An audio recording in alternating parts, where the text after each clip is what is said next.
किसी गांव में कृष्णा और रामा नाम के दो भाई बहन रहते थे। रामा जब 15 साल का था तो उसके माता पिता की मृत्यु हो गई। दोनों का विवाह हो गया, लेकिन विवाह के कुछ समय बाद ही कृष्णा के पति की मृत्यु हो गई। अब वह बिल्कुल अकेली थी। कृष्णा के दो बच्चे थे। वह अपने बच्चों को साथ लेकर लकड़ी काट कर लाती और बेचकर किसी तरह जीवन व्यतीत करती। दूसरी तरफ रामा अपनी पत्नी के साथ खुश था। पत्नी ऊंचे घर से थी, इसलिए थोड़ी अहंकारी थी, लेकिन कृष्णा बड़ा अकेला महसूस करती। ना तो उसका पति था और ना ही माता पिता। लेकिन कृष्णा का बड़ा भाई रामा उसे बहुत प्यार करता था। हफ्ते में एक बार वह उसकी खबर लेने जरूर आता था। रामा ने बहुत बार अपनी बहन को कहा कि वह उसके साथ रहे, लेकिन कृष्णा ने मना कर दिया। विवाह के बाद ससुराल ही सब कुछ है, ऐसा कृष्णा का मानना था। एक दिन रामा ने अपनी पत्नी से कहा, पितृपक्ष आ रहा है। माता पिता दादा दादी को गए हुए काफी समय हो गया है। मैं उनका पिंडदान करने के लिए प्रयागराज जाऊंगा। तुम एक काम करना, मैं जिस तिथि को पिंड करूंगा तुम उस दिन ब्राह्मण को बुलाना और उनको जिमा देना और दक्षिणा भी देना। तो रामा की पत्नी ने सोचा, मेरी तो मोहल्ले की किसी औरतों से बनती नहीं, क्या वो मेरे बुलाने पर अपने पति को भेजेंगी? वह तो बिल्कुल नहीं भेजेगी, तब मैं क्या करूंगी? और यही सोचकर रामा की पत्नी बोली, लेकिन अगर किसी कारणवश ब्राह्मण भोजन करने ना आए तो मैं क्या करूं? इसका क्या विकल्प है? आप मुझे यह बात बताकर जाएं। तब रामा ने कहा, अगर ब्राह्मण भोजन करने नहीं आते हैं तो तुम मेरी बहन के बच्चों को और मेरी बहन को बुला लेना। भांजे भांजी को बुलाना 100 ब्राह्मणों के बराबर होता है। तब रामा की पत्नी ने अच्छा कहकर टाल दिया। रामा की पत्नी के मन में अपनी ननद के लिए जरा भी प्रेम नहीं था, लेकिन क्योंकि उसके पति ने यह सब कहा था तो यह उसे करना पड़ा और उसके लिए उसने एक युक्ति निकाली। अब रामा वहां से प्रयागराज के लिए निकल चुका था। 3 दिन बाद रामा के पिताजी का श्राद्ध था। रामा की पत्नी अपनी ननद को बुलाने गई। बोली, जीजी आपको आना है, लेकिन बच्चों को मत लाना, उनका वहां कोई काम नहीं है। मैंने ब्राह्मण को बुलाया है, अगर आप भोजन बनाएंगे तो आपके पिताजी खुश होंगे और यह काम आपको सुबह सुबह जल्दी ही काकर करना है।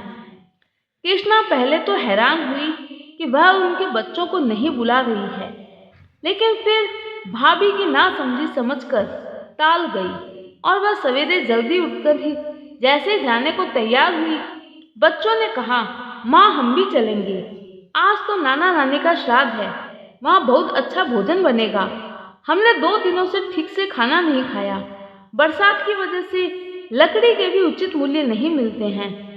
तब कृष्णा अपने बच्चों को समझाने लगी, नहीं बच्चों, मैं जल्दी जाऊंगी, जल्दी आऊंगी और तुम्हारे लिए बहुत कुछ खाने को भी लाऊंगी। ऐसा कहकर वह अपनी भाभी के यहाँ पहुँच गई और बड़े प्रेम से सारा खाना बनाया। रसोई से बाहर आकर देखती है तो वहाँ कोई ब्राह्मण नहीं है, ना ही कोई संत, बल्कि उसकी जगह भाभी के पीहर वाले थे। ननद सोची, अब तो कोई ब्राह्मण आएगा, लेकिन सभी झीम कर चले गए और एक भी ब्राह्मण भोजन करने नहीं आया। ननद मन ही मन रोने लगी। ननद यह सोचकर भोजन करने बैठी कि उसके पिता का श्राद्ध है, लेकिन भाभी ने देखते ही उठा दिया और कहा, यह हमारे गोत्र का श्राद्ध है, तुम इसमें भोजन कैसे कर सकती हो? तब ननद बोली, मैं बच्चों के लिए खाना ले जाती हूँ, बच्चे तो भांजा भांजी हैं। नाना नानी के श्राद्ध में भांजा भांजी का जीमना 100 ब्राह्मण के बराबर होता है। लेकिन भाभी यह बोलकर मना कर दी कि श्राद्ध का खाना घर के बाहर नहीं जाता। अब बेचारी ननद रोती रोती अपने घर जाने लगी। सोची, जब माँ बाप जीवित थे तो एक दिन भी ऐसा नहीं था कि वो बिना खाना खिलाए उसको घर से जाने देते। आज मैं बच्चों के लिए क्या ले जाऊंगी? वो 3 दिन के भूखे हैं। बच्चों के लिए खाना लाने कृष्णा अपने पड़ोसी के गई, लेकिन पड़ोसी ने यह कहकर टाल दिया कि उन्होंने अभी अभी बचा हुआ खाना गाय को दिया है। कृष्णा बड़े दुखी मन से घर पहुंची। घर पहुंचते ही बच्चे गोदी में बैठ गए। बोले, माँ हमारे लिए क्या लाई हो? आज तो नाना नानी का श्राद्ध था, खीर बनी होगी। हम सबको खीर बहुत पसंद है, हमें जल्दी से दे दो। कहाँ रखी हो, हमें बताओ।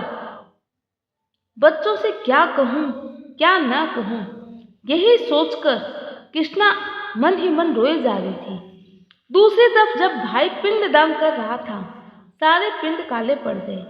तब भाई ने पंडित जी से पूछा, ये सारे पिंड काले क्यों पड़ गए? तो पंडित जी बोले, पिंडदान करते समय यदि घर में बने हुए भोजन को भांजा भांजी नहीं खाते हैं, उनकी आंखों में आंसू होते हैं, तो ये पिंड काले पड़ जाते हैं। भाई बोला, ऐसा कैसे हो सकता है? मैं अपनी पत्नी को बोल कर आया था कि अगर ब्राह्मण भोजन करने ना आए तो भांजा भांजी को बुला लेना। पंडित जी बोले, तुम अपने घर जाना और ठीक से पता करना। भाई दौड़ा दौड़ा अपने घर पहुंचा और घर पहुंचकर सीधा अपनी पत्नी से पूछा, माँ बाबूजी की श्राद्ध में क्या कृष्णा आई थी? पत्नी बोली, हाँ आई थी और बहुत अच्छे से प्रेम से खाना खाकर गई। तब भाई सोचा, बहन आई थी तो बच्चे भी आए होंगे, और वह सीधा अपनी बहन के यहाँ गया और पूछा, कृष्णा श्राद्ध के दिन तुम आई थी? कृष्णा बोली, हाँ भैया आई थी।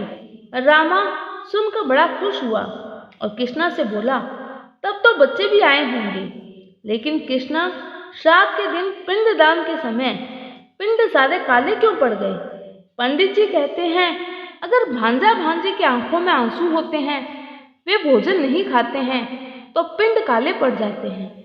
अब उनको मैं कैसे समझाऊं कि तुम तो आई थी, तुम सबने खाना भी खाया था, अब तुम ही बताओ पंडित जी को। तब बहन रोती रोती अपने भाई के गले लग गई। बोली, नहीं भैया, श्राद्ध के दिन ना मैंने खाना खाया ना बच्चों ने खाना खाया। पंडित जी एकदम सही कह रहे हैं। श्राद्ध के दिन बच्चों की आंखों में आंसू थे, वह भूख के कारण बिलक बिलक कर रो रहे थे। तब भाई बोला, तू चिंता मत कर बहन, श्राद्ध होगा, अभी अमावस्या का दिन बाकी है। मैं अभी सारा सामान भिजवाता हूँ, तुम भोजन बनाना, सभी ब्राह्मण आएंगे। तभी बच्चे दौड़े दौड़े मामा के गले लग जाते हैं। अमावस्या के दिन भाई ने भोजन की व्यवस्था की, भोजन बना, ब्राह्मण आए, खाकर संतुष्ट हुए, खूब आशीर्वाद दिया। बच्चों ने खाना खाया, सबके चेहरे पर प्रसन्नता थी। दूर खड़े ऐसा सुंदर दृश्य देखकर कृष्णा और रामा के माता पिता की आत्मा तृप्त हुई और कृष्णा रामा को खूब आशीर्वाद दिया। शाम को जब कृष्णा ने शिव मंदिर में जाकर अपने माता पिता के नाम से घी का दिया जलाया, जो कि सभी को अपने पितरों की सुख शांति के लिए करना चाहिए, जिससे हमारे पितृलोक में आनंद के साथ हंसते मुस्कुराते रहें और उनका आशीर्वाद हम पर सदैव बना रहे। जय श्री कृष्ण।